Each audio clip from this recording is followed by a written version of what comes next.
Welcome to Unmasking the Gods, lifting the veil on religion, power, and myth. What happens when a myth meets an empire? When the story of heaven is rewritten to rule the earth?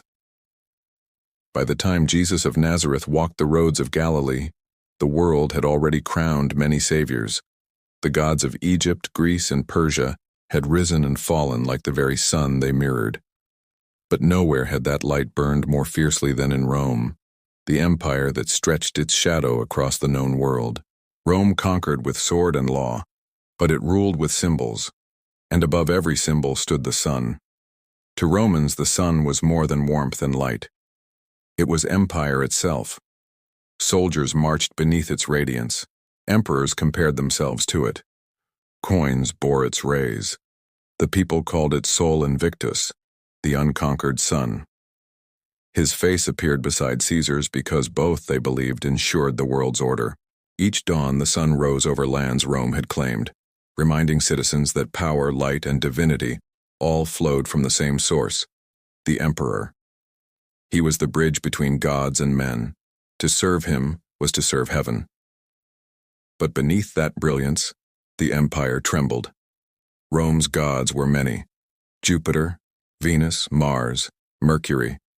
Too many for a world craving unity. Philosophers argued, soldiers brought back foreign cults, and mystery religions promised immortality in secret caves. The people no longer trusted the old myths. They wanted one truth that could bind them together. Into that world came the worship of Mithras, spreading through the legions. In the flicker of torches, soldiers gathered in underground temples, Mithraism, to share bread, wine, and oaths of brotherhood. They honored the sun's return at midwinter, celebrated light conquering darkness, and promised eternal life to those who followed the god of the rising sun. It was a religion of courage and sacrifice, everything the empire admired. For a time, Mithras nearly became Rome's god. But history was already writing another chapter. Far from the marble streets of Rome, in a province under its rule, another faith was being born. Not in temples of stone, but in the hearts of the oppressed. A teacher appeared, speaking of love instead of conquest, of forgiveness instead of vengeance, of a kingdom not of this world.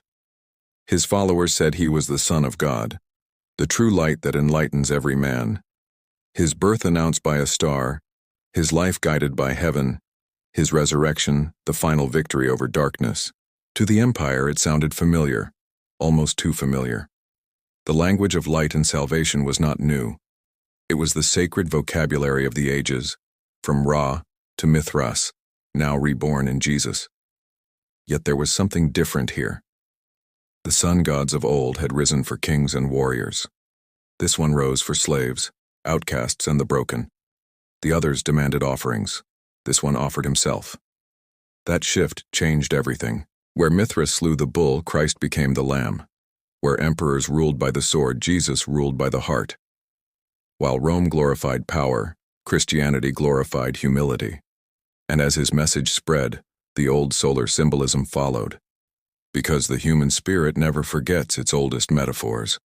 In the catacombs beneath Rome, early Christians painted Christ surrounded by rays of light, or driving a chariot like Helios, the sun god. They called Sunday the Lord's Day, the day of the sun. They celebrated his birth at the solstice, the moment when darkness begins to fade. His halo, carved in mosaics and icons, was the ancient solar crown reborn. When the empire finally bowed to this new faith, it didn't destroy the old symbol, and it baptized them. Temples of the sun became cathedrals of the sun. The feast of Sol Invictus became Christmas. The emperor's divine radiance passed to Christ, proclaimed as the true ruler of heaven and earth. History turned, and the empire that once worshipped the sun built its identity around the light of the world. It was a marriage of heaven and power, faith and empire intertwined. Constantine, the emperor who legalized Christianity, saw a vision of the cross blazing in sunlight before battle and heard the words, "In this sign, conquer." He won, and the cross became Rome's new emblem, a weapon turned into salvation. But that victory carried a paradox. The message of peace fused with the machinery of control. The sun that once rose freely now shone through stained glass. The light became doctrine. The mystery became law. And yet, through politics and power, something pure survived. The yearning that had moved Egyptians, Persians, and Greeks, that endless longing for renewal, still glowed within the Christian story. The cosmic pattern had simply found new language. Every church facing east still honors the dawn. Every candle lit at Mass recalls the first fire that welcomed the sunrise. Every Easter still celebrates the same ancient miracle, light conquering darkness. Perhaps that's what makes the story of Jesus so enduring. It didn't erase the myths before it. It fulfilled them. It took the cosmic rhythm of the heavens and translated it into compassion.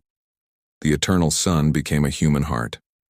Rome sought to conquer the world with light from above, but Christ offered a light from within, one no wall or army could contain. Still, the line between revelation and adaptation is thin. Did Rome adopt Christianity because it saw truth in it, or because it saw power? Was it conversion, or consolidation? History doesn't answer, it only reflects. The same sun that nourishes life can also blind. The same light that reveals can conceal. Maybe that is the lesson the ancients were always trying to teach, that every time power claims the light, truth hides in shadow, waiting for dawn to return. If you stand in the ruins of an old Roman temple at sunrise, you can still feel the layers of faith glowing in the stone. Pagan carvings worn away, crosses etched above them, both catching the same morning rays. Two worlds overlapping, one singing to the sun, the other to the sun, whispering the same prayer, "Let there be light." And the light came. It still comes again and again in ways no empire can own. The dawn rises indifferent to crowns and creeds. It shines on emperors and beggars alike, on temples and ruins, on all who wait in darkness. The power of Rome has long since fallen. Its gods are forgotten, its altars dust. But the story it helped shape endures, because it was never truly about empire or even religion. It was about the oldest truth humanity ever knew. The light returns. And perhaps that's why even now we still turn toward the east. We still seek the rising glow. We still whisper, "Come back, light of the world," because deep down, we remember. The sun has always risen, and so has the sun.